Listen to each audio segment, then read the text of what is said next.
What's up, everybody? It's your boy Samir Azizi, A-double-Z. I hope y'all doing great. Everyone's having a good time. Everyone having a good time of the day whenever you're listening it. However, and so on and so forth. Azizi podcast in the house. In the house. Azizi podcast in the house. And don't forget, of course, to subscribe to our pod on iTunes, Spotify, Stitcher, Amazon, blah, blah, blah. And of course, subscribe to my YouTube channel. All right. Oh, yeah. Please leave a 5-star review and actually type something beautiful about me. That would be greatly appreciated and stroke my ego a lot. But mostly it will help other people to make their judgment about this podcast that is still trying to find its footing after a year and a half, or even more. But that's what's great about it. The journey is amazing to see how we are developing. This is just great.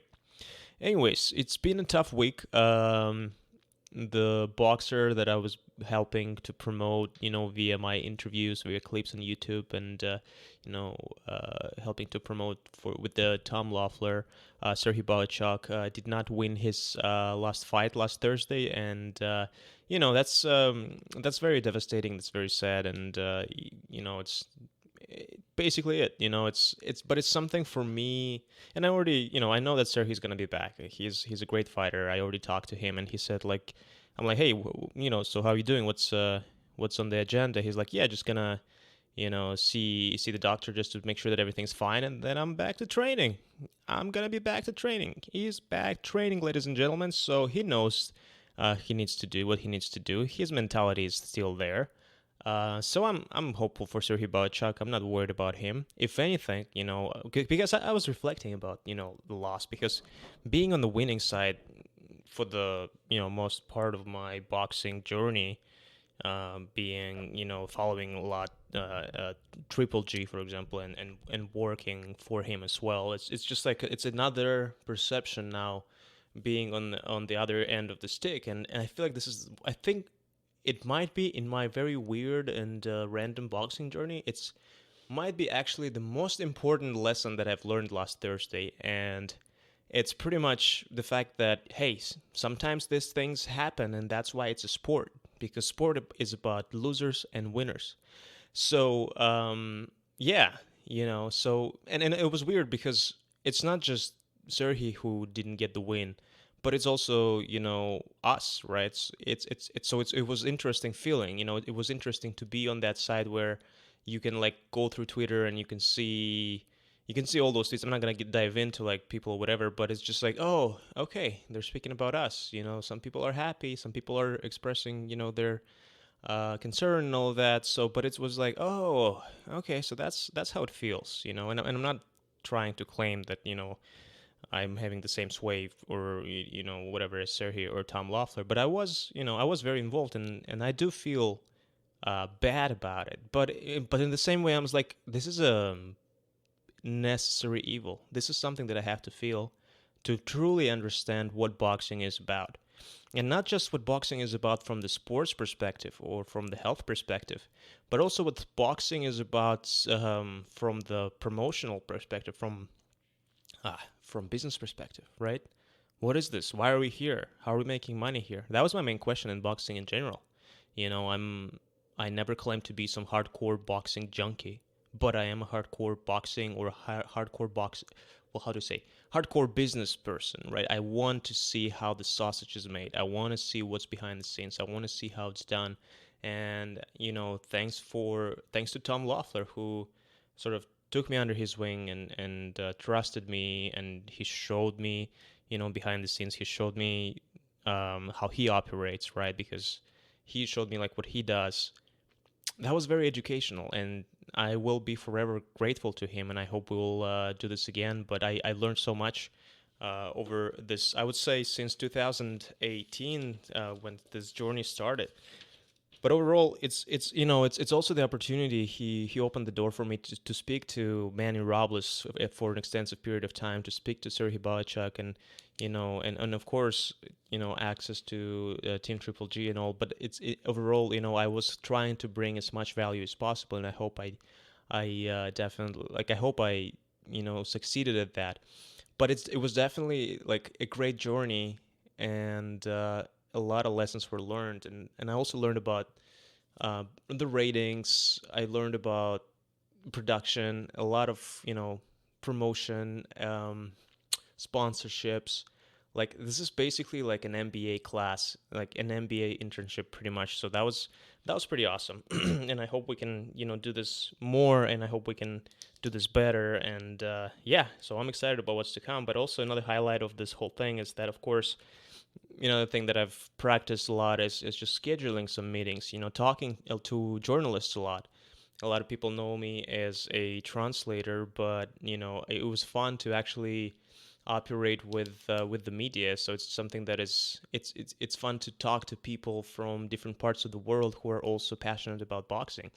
Um, and of course, one of the highlights, of course, was like getting a FaceTime call from Sean Porter, and he's a guy that I really respect because for a boxer to be able to, at the same time, dedicate his time to being an on-camera talent, to being a commentator, it takes a lot, because I know how difficult it is to operate the whole thing, and I know he has a great team around him, but at the same time, being the top tier boxer and doing these great things on TV, that takes a lot. So I really respect him for that. And yeah, he just over the weekend FaceTime he's just to make sure that we can like set something up with Serhii and all of that. So we've done that, and you can see the video on his YouTube channel, the Porter Way Podcast. I was assisting there as well, but it was pretty cool. I loved it, and I don't know. It was a great experience, and of course, I'd like to give a shout out to Ring City USA, because I do see in real time how they are developing, and they're growing rapidly. Starting from their numbers that I'm seeing, like I was seeing live on Twitch, that just increased by multiple coefficient.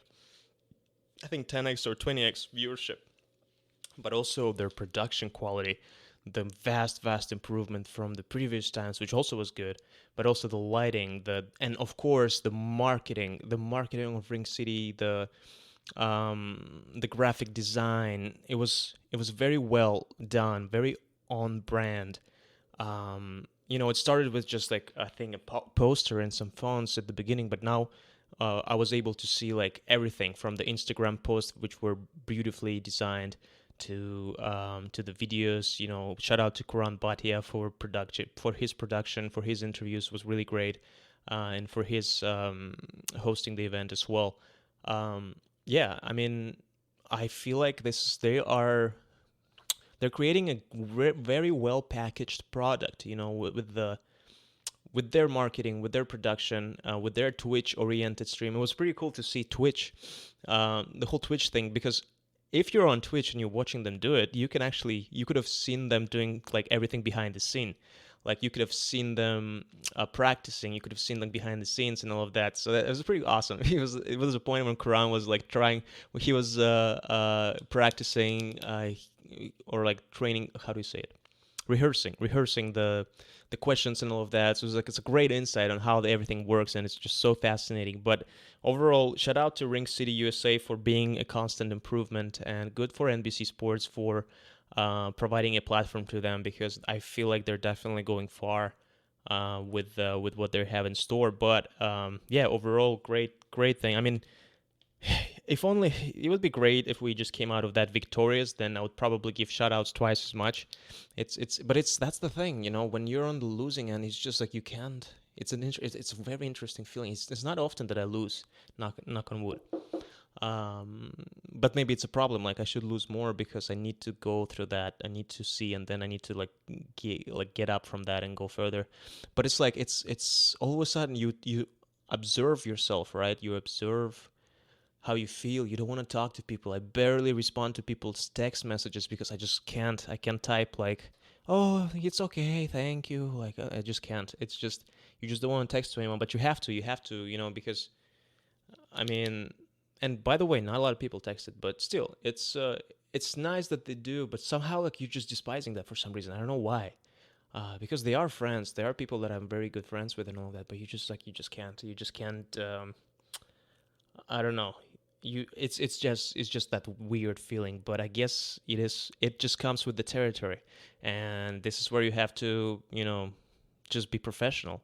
That's the only thing that I can say, is that in either way you have to be professional. Serhii Bohachuk, the first thing he've done, he thanked his fans. He congratulated Brandon Adams, and I'm sure it was hard, but this is what professionals do. And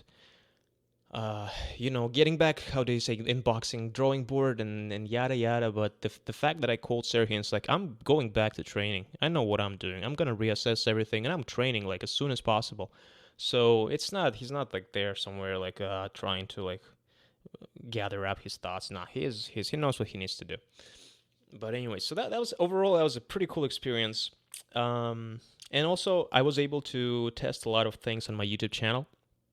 I don't know if I told you guys last time. Yeah, I think last time we recorded a podcast, I was like I was like 20 subscribers away from 1,000, right? And I already had over 4,000 hours and all that. So basically very close to monetization.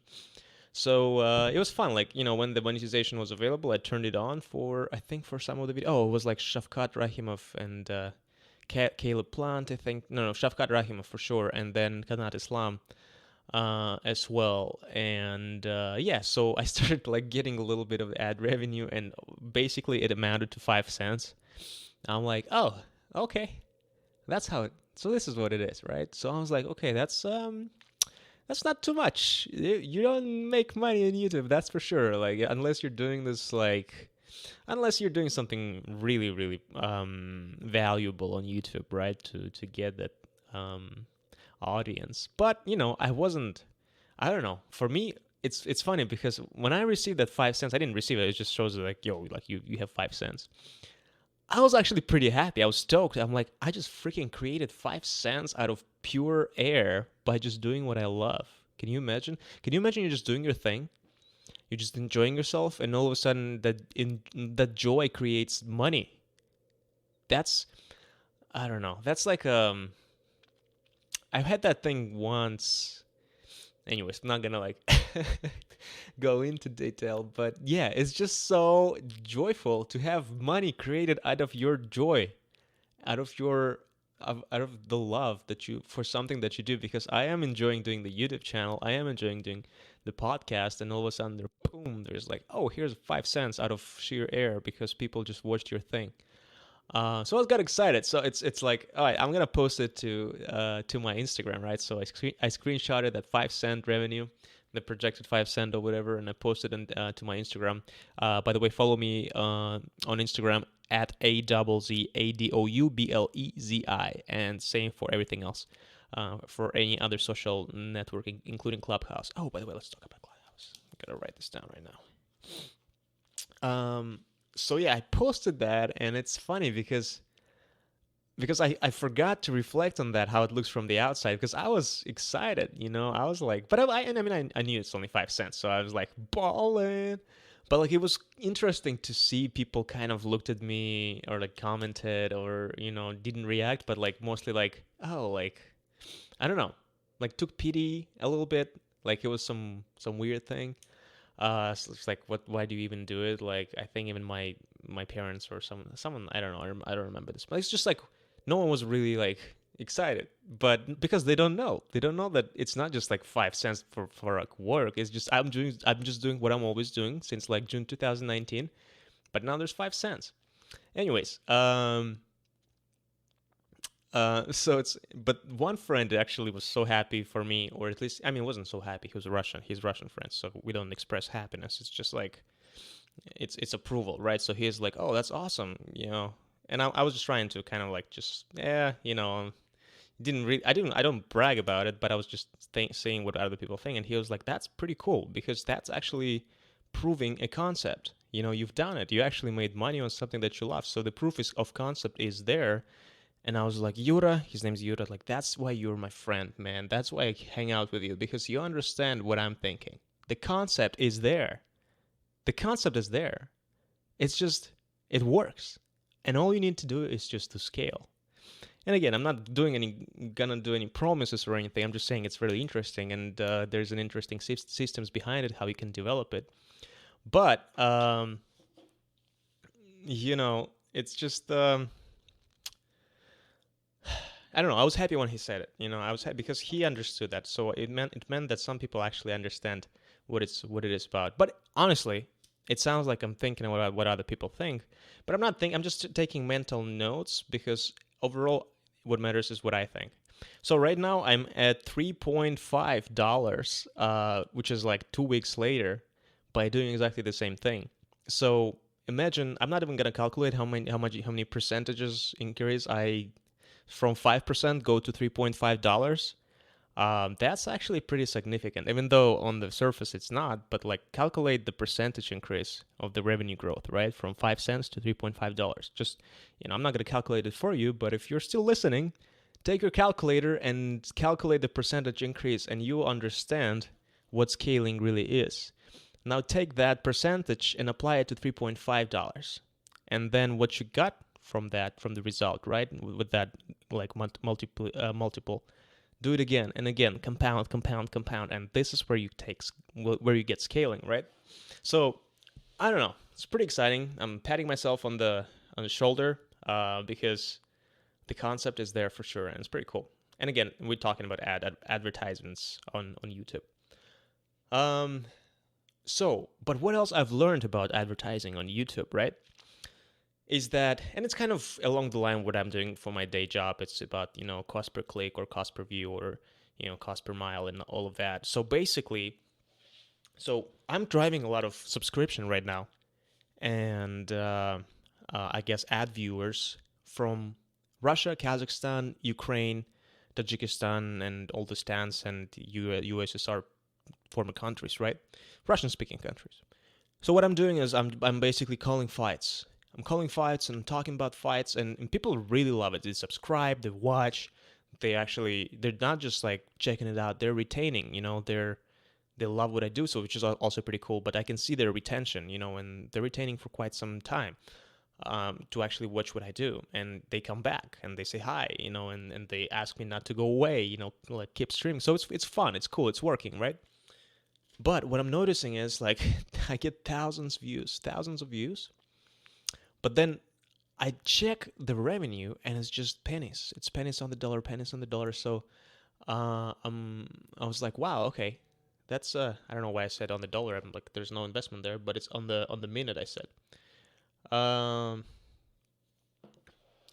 Sorry, there's people tweeting at me because I'm so famous. Kidding.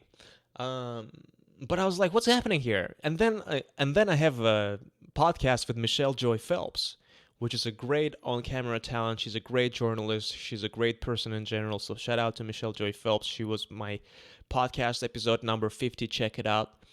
But I have clips with her. I have a podcast, and then I see her videos. My videos with her are getting traction, right?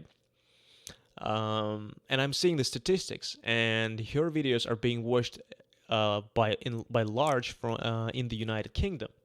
And so I see that 80 views of a little clip with Michelle Joy Phelps generate as much revenue as 500 views as my fight commentary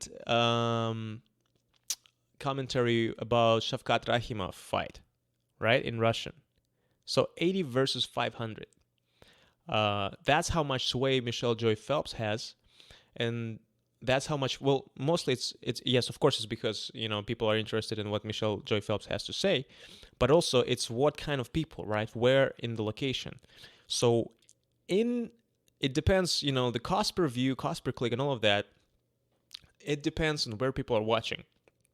So basically, I'm getting more money, theoretically, from people who are watching in the economically developed country, first world countries such as United States and England, France, Europe and all of that, but mostly United States, Canada, and England and France, I would say. So I'm getting more money from ads there because people have more economic power, purchasing power in those countries than in Kazakhstan or Russia or Tajikistan or any country that has less economic power. So people who will advertise to people to like brands who will advertise for geographies in countries with less purchasing power per dollar, let's say, gives me less revenue. So that's like a huge eye opener. And again, like I knew that before, I understood that, but when you actually have your own numbers, your own statistics that you look at, and you actually see how the sausage is made and all of that, you're like, oh, okay, I understand what it is. And all of a sudden, it's funny because I have the incentives, right? I'm like, well, hold on a second. Like I'm doing this in Russian, I'm basically contributing, and I'm spending so much energy, which is again, it's fun, right? I like it, but I'm also speaking English. Like I'm doing this podcast in English, and I listen back to myself, and I'm thinking like, how bearable am I to talk, right? Especially if it's a solo podcast. And by the way, let me know, you guys, if you're listening. Like, let me know if you're like you can listen to this for like hours, live, right? But I'm like, I can do the same thing in English potentially. I think so. I have a lot of parasite words like and and like is like my biggest freaking enemies. And like, I don't know how to get rid of them. If you know how to get rid of likes and please let me know. Uh, because I always wanted to speak articulate, and I feel like I sometimes get to the point, like I sometimes get it, sometimes not. Depends on the subjects that I'm talking about. I realize that, if I'm really knowledgeable and passionate about something, and I really have my thought constructed in my head, and I can spit it out really quickly. But I notice when I'm speaking in English, there's a process in my head where I like, and it's really quick. It's like half a second, but I still notice it. I develop a word in my head, like consciously, and then I say it, right? Whereas like in Russian, it's just in English, it's still the same, but it's like with a half a second delay, a little bit. Like there's a not a half, like even less than half a second. That there's like a latency. But I don't know. It's not that serious, but still, like I'm much better in Russian as a speaker than English. Although I'd love to believe that English is not that bad either. Anyways, point is, if I'll do this in English, I'll get more ad money, right? So yeah. So the point is that okay. So I don't want to like drop my Russian content, because with Russian content, I have volumes of people following me. With my English content, and again, volumes of people, I can say this because I'm so amazing, but honestly, it's because the creative niche in the Russian-speaking communities is really untapped. I mean, there's a lot of creators, but there's not too many people who are ready to get in front of the camera or in front of the mic and talk, and just, but not just talking, right? You have to like be entertaining. You have to think on the spot, and I'm really good at thinking on the spot. I'm really good at like talking nonstop, but also like developing some sort of coherent thoughts, and being very articulate with my speech, and being very open with it. I don't know how to say it. It sounds like I'm bragging, but I'm literally, after hours and hours and hours of conversations and listening back and checking the competition and all of that, I can totally see that I have edge in Russian, right?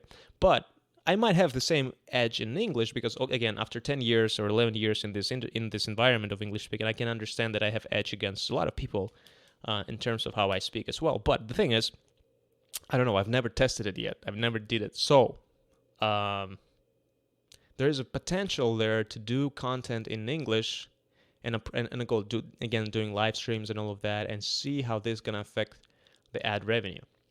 And so this is where actually I'm also noticing a conflict, right? Not a conflict, but ethics come in play. Remember? Well, you guys probably don't remember because I did that in Russian. My very first episode,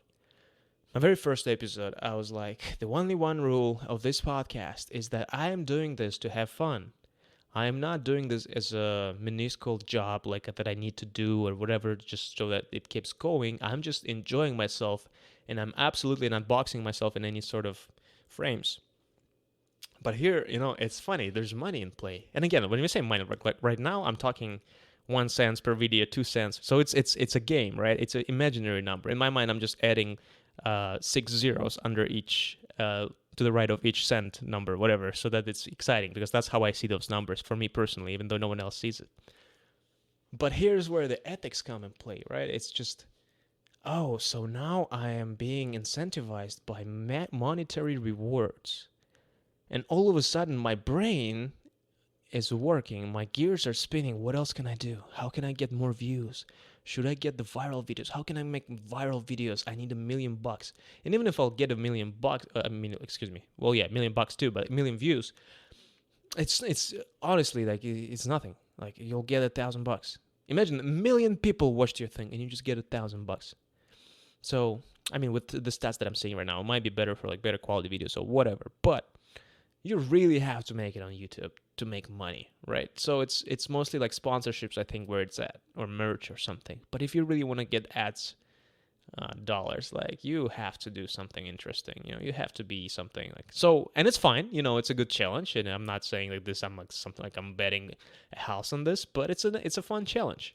And at the end of the day, if I can get myself a pizza at the end of the month with the fact that I'm just enjoying myself, that's also cool. But what's funny is just like now I'm incentivized by monetary rewards, and I'm thinking about not to how to have fun, but how to actually get a lot of views. And I'm laughing at myself because I'm ridiculous in that. Like, what the hell? Like, come on. This is kind of, I don't know. That's not the philosophy of this podcast, but I am a human being, right? And I'm driving. It's like Charlie Munger said, if you can work on incentives, or if you can make your employee work on incentives, don't work on anything else or something like that. So it's just incentives matter. And monetary incentive is pretty good, right? But it goes into conflict with my happiness incentive. So now there's a dilemma. Should I just go look for hype? Again, I have no idea. I haven't even looked into it. Or should I just keep doing what I do, like which is everything? Like I can do a podcast about anything. I can do a video about anything. I can talk to anyone from any industry. And that should be fine, right? And hopefully someone will find the same, whatever interest, and they will watch and all that. So who knows?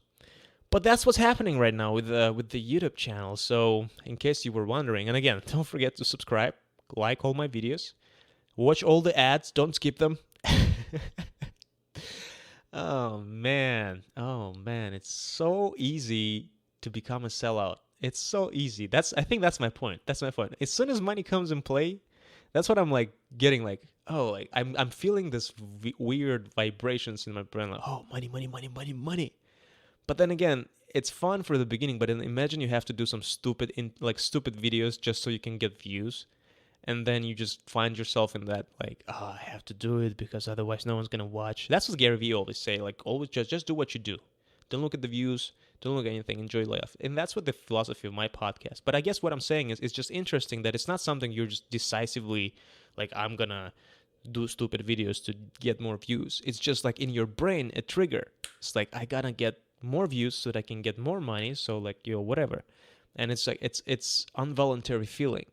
But that's where I guess the thing is that that's what I need to subside. That's what I need to fight because it's a short-term gain, and I'm playing long-term gain for long-term happiness. Whew, philosophy, everybody. But yeah. I mean, let me know what you think. Like, if you're listening to this, like, shoot me a message, like a text message, Instagram, whatever, DM, or tag me on Twitter, or DM me on Twitter. You can DM me everywhere. Or my email, whatever. So that's that. Just wanted to also quickly over the last, because I think I haven't been. Oh, another thing, I wanted to talk about 50 Cent, but yeah, I'll talk about 50 Cent for a second. I'm re-listening to his book, Hustle Smarter, Hustle Harder, or vice versa, something like that. And again, like people ridicule me for listening to 50 Cent, because I mean, what does he know? He's just a rapper. But I've been following 50 Cent and was a huge fan of 50 Cent ever since In the Club dropped in 2002, 2003. I was 11 or 10 or 12. I did not understand what is he saying, English or whatever. I just felt his energy. And if a kid in Kazakhstan in 2003 is your biggest fan, you're doing something right as an artist, right? So I remember I had a gigantic poster with him and Eminem in my room. So I was really into him. I was buying all his albums and all of that. And I'm still a fan. And because he talks about it, he understands that his audience is growing and all of that. So he always developing and mastering his abilities, and he's venturing out in new opportunities. And now he has his brands, his alcohol brands. He has his clothing line at some point, or his brand. He was like associating his brand with it. And of course, he's a movie mogul. He does movies, he does acting, he does TV shows. Power to for Life, uh, Black Mafia Family. It's gonna drop soon. But anyway, so I respect him, and a lot of people prefer sort of not acknowledge that, but I respect a lot what he does because he is the underdog for the entire life. I'm not even talking about being shot and all of that because that's been there as well. But he just keeps hustling. That's the thing. Even when he reaches his success, he just keeps hustling, and that's pretty awesome. Like, I respect that a lot. But I digress. Check out his book. I mean, it's an interesting read. It's sort of like a self-help book, to be honest. But it's just nice because I'm listening audiobook, right? I'm listening 50 Cent's audiobook, and when you hear 50 Cent's talk to you for 6 hours or 8 hours, and he talks about his journey, and he gives you advice and all of that, it's I don't know, it's a pretty effective. Like, I'm into this. I'm a sucker for, like, I don't know, for for some hardcore industry people to just like share their experience and like giving you advice. Like, I take it. I don't care. I'm into self-help books. I'll just say it out loud. Like, I don't like any fiction. I like successful people telling their stories and giving their advice. It doesn't mean that I'm gonna take their advice, but I want to listen to that for sure. Anyways, why I'm talking about 50 Cent, though, he's talking about Mayweather and his friendship with them and all of that, but it's just he's mentioning is boxing promotion. That's what he's saying. I just listened to it this morning. He's like, boxing promotion is the most, because he was in boxing as well. He likes boxing, and he's dipped his toes in the boxing as well as a promoter. And he says boxing promotion is the most cutthroat industry in the world, even more cutthroat industry than the hip hop, because there's a lot of things that you have to navigate. There's a lot of details and all of that. And I was like, damn, 50, you're right. Because I only saw that. I don't want to say like I was like seeing, but I've been on the surface. I understand. I start to understand certain things. And after yesterday or Thursday fight with Ring City, right? I just like, oh, I get it. It's not that hard. It's not, excuse me, it's not that easy. It's not that simple. It's not that simple. You're betting a lot on that on one thing, and you're doing so much work, and it can derail at some point, so yeah, so you have to really, but a lot of that as well, I'm understanding, is about relationships. It's not just, a boxer needs to win, but it's also a boxer's team and who exactly is on the team. Who can make things happen, So, yeah. That's what I wanted to say about 50 Cent. I had a little note about 50 Cent. That's why I just wanted to bring it out. Check out his book. But I was like so resonating with that, like especially after the day before yesterday. I was like, damn, he's right. It's not easy. And I've read articles about boxing promotion as well. It's like there's one thing was like, if you want to be a boxing promoter, it's cheaper just to buy front row tickets and sit in front of the fight if you want to do that. Anyways, basically the point is, boxing promoting is very hard, and you have to really know your craft when you do that. And that's why I'm so fortunate to be friends with Tom Loeffler, because I see how he works and he operates as a true professional. All right, Clubhouse, yo. So this app Clubhouse, for the past, I think, 3 weeks I've been using. I was checking it out. I don't know. I just wanted to kind of like give it a shout out. Let me know what you think about Clubhouse. So far, I think it's good, but I already see how Twitter making their own Clubhouse version of it. And I don't know. It's fun to be on Clubhouse, but I kind of burned out at it after 2 weeks. I just, I don't know. It's a cool app, but I'm not sure if it's for everyone. But I would highly suggest everyone to take a look at it, give it a listen, because right now at the early stages, a lot of Silicon Valley and other successful people are on it, and they can freely speak their mind live and even maybe interact with you. but it's a cool access. It's a cool access to their thought process live, not recorded, not post-production, whatever. So check it out, at least for the beginning, for the time being, because it's hot. It's hot right now, and people are interested in that. If anyone needs an invite, let me know. I have 6 invites to Clubhouse. All right. And the final thoughts is like, there's a thing called NFT, non-fungible token. Full disclosure, I have no idea what it is, but it's basically blockchain technology that confirms the authenticity of, I guess, an art thing, whatever, like a digital picture or a photo or a video or, ticket stop from Ticketmaster, I'm assuming. I'm not going to say anything about it. I'm just going to say I'm interested about the concept, and I feel like I can be an earlier adopter of it, similar to, like, let's say people did with Bitcoin. So I was going to research, and I started researching a lot about that. But then I'm seeing Gary Vee, who I still respect, but he's being like, I've been the front runner of Bitcoin. Now he's like pushing non-fungible tokens. But I've been following Gary Vee for the past 3 years. And he was really careful about Bitcoin. He never thought he was an early adopter or whatever. And then at the beginning, when people ask about Bitcoin, he's like, oh yeah, I just randomly bought Bitcoin. I guess they grew up. So he was really careful about it. But then he sees Elon Musk talks about it. He sees other people. And now all of a sudden he's such a Bitcoin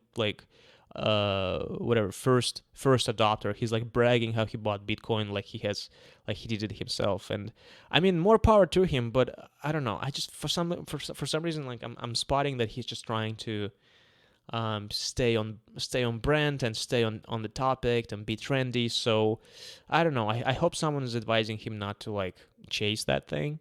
And because again, I am a believer in Bitcoin, but I'm also a believer that it can crash hard.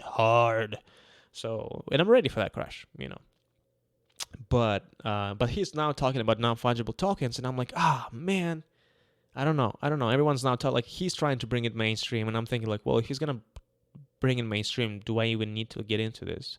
But I feel like he doesn't have enough sway for the mainstream as people think he is.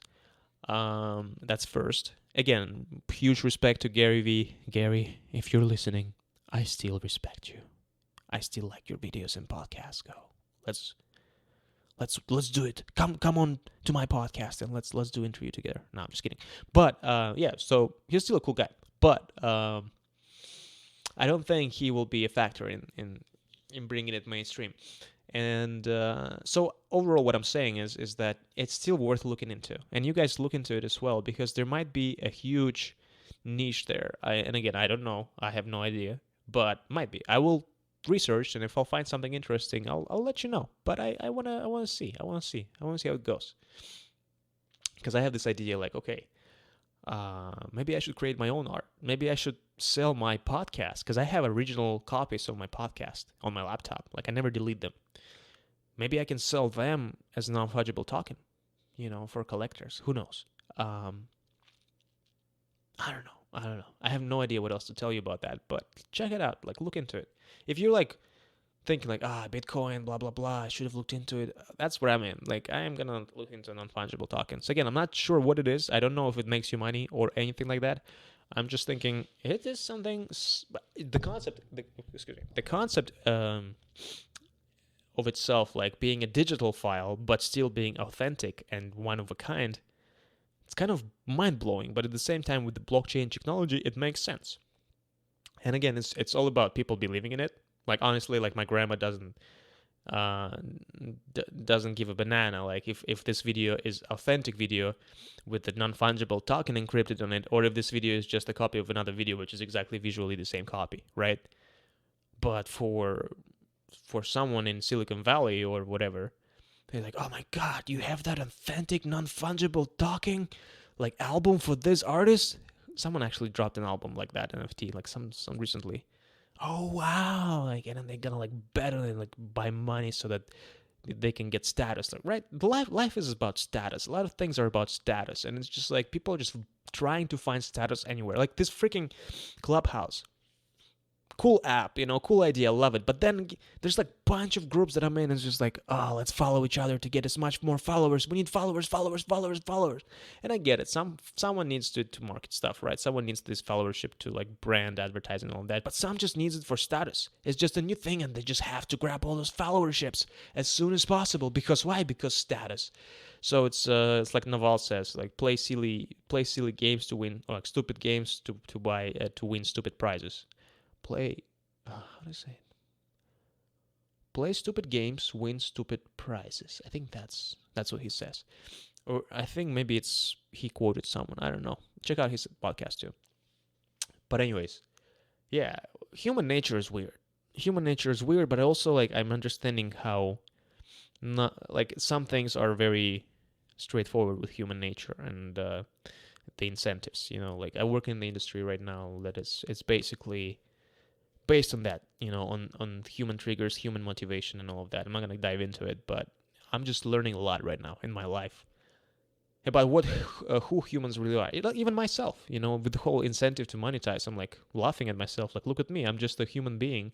Like all of us, like I'm thinking I'm this rational, smart guy, but like you dangle a couple cents in front of me, and all of a sudden my brain is like, hold on, you can get a couple cents, So that's why I was like, because this is exactly why I need to be disciplined, because at any point there is something will come up and you have to be like, you can be easily seduced, right? And this is where your discipline, resilience comes in play to say like, hey Samir, hey, don't fall in for that, stuff like that, which I'm happy to say right now that I'm acknowledging that, but who's to say that it's not going to happen in the future? So for everyone who's listening, make sure you're observant of your own triggers. Make sure you're observant of your own desires. And make sure that your desires are aligned with your long-term goals or the systems that you come up in your mind to operate by. I would even say that, because another thing that I'm learning lately is just goals are not effective. What effective really is a system. By which you will achieve a lot of goals. I can talk more about it maybe sometime later or whatever. I don't want to dive into it, but systems instead of goals are much better, in my opinion. And again, I don't feel like going into this right now, but try googling this, and you'll find some cool articles on that. Hooah! All right. So what's on the agenda? Like, now what? Right? Now what? That's the thing. Like, now what? I don't know. Going to Kazakhstan soon. That's pretty interesting in April.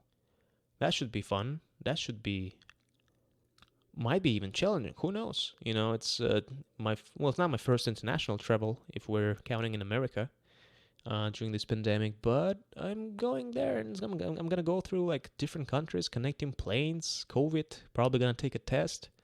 They're gonna shove some things up my nose. And yeah, so we'll see. But I'm excited to see my friends for sure. I'm excited, of course, about my family. Kazakhstan in April is just my city. Almaty is just the best. Everything is blossoming. You have this fantastic smell of fresh air, especially if there's no smoke. That winter, that spring. It's just like the birds come back, and it's just like, I don't know. One thing that I regret is that when I got booted from the United States, well, not booted, I just didn't get the work visa back in 2018, and I came back to Kazakhstan, is that I was so dedicated on going to Canada, and I achieved that goal. So I was really like focused. Like I was just thinking that was probably one of the most highly focused things I've done in my life. I've done others, but that one like was in the top 10 for sure. But I forgot to enjoy it. I forgot to enjoy my motherland. I forgot to enjoy the freedom of Kazakhstan. And I know it sounds like, for some people may argue with that, but some people will understand what I'm talking about. When you're in a country like Kazakhstan, all of a sudden everything that happens in the news here in the United States, Canada, North America, all the drama, all the it doesn't matter. You realize, oh, those people just live in a bubble. Here, people, and again, there's minuses everywhere and pluses everywhere. I mean, this is not like a stab at any sort of at anyone. But I'm just saying, when you're in Kazakhstan, all of a sudden you realize the world is big, and it's just not, it doesn't spin around you. They have their own problems, they have their own drama, but it's not so amplified via social media. And again, can argue about the freedom of social media and all of that, separate thing. But it's just like how I mentally feel, and I just regret that I didn't enjoy that as much, where I was like, oh, I'm home. This is my country. This is my family. This is my friend. I mean, not to say that I had fun there, and hung out a lot, but I just didn't take time to reflect on that, because I was always so focused on making it out. I'm always so focused on like getting here, and it was stressful. I'm by nature, the way I operate. I'm very effective when I'm focused, and I'm very effective when I operate. But as my accounting professor told me, you're really great when you work under stressful conditions, which is, some can say, a feature, not a bug. I tend to see, I think that's a bug, not a feature, because yes, I'm working very well under stressful conditions, very well, but something needs to change where I can work as well and not being stressed. Yeah. Point is, excited to be in Kazakhstan. See how it goes. Anyone who hasn't been in Kazakhstan, go check it out. It's a cool country. It's a safe country. People will like you. They like foreigners overall. I mean, of course, once the border opens and all of that. But yeah, and it's especially if you're coming from like a Western country with like an increased purchasing power, another thing that I'm learning right now, it's it's gonna be economically beneficial for you. Let's say things will be cheap for you, basically what I'm saying. But yeah. All right, I think that's it. I think I've talked a lot. This was a very candid episode. I really shared a lot of my thoughts, and I hope you will appreciate that, because I trust you guys. I trust my audience with my thoughts, and I hope I didn't. Well, I don't know. I think I really shared with you guys this time. I really shared my thoughts, so I hope you'll appreciate that, and I definitely appreciate all of you for listening. And I'm excited. Overall, the future is looking all right. Of course, there's gonna be problems. Of course, there's gonna be difficulties. Of course, there's gonna be losses as well. But it's all about getting back there. That's what life is about. So, thanks everyone for listening. This was Samir Azizi of Azizi Podcast, also known as AZZ. Follow me on Twitter. Follow me on Instagram. Subscribe on every platform. Check out my YouTube channel. Follow me on Clubhouse at AZZ. And I'm excited, guys. Let's get this rolling, and hopefully we'll have more podcasts. Who knows? Maybe in Kazakhstan I'll invite some people over, and we'll record something. All right, I am out. Have a nice day, everybody.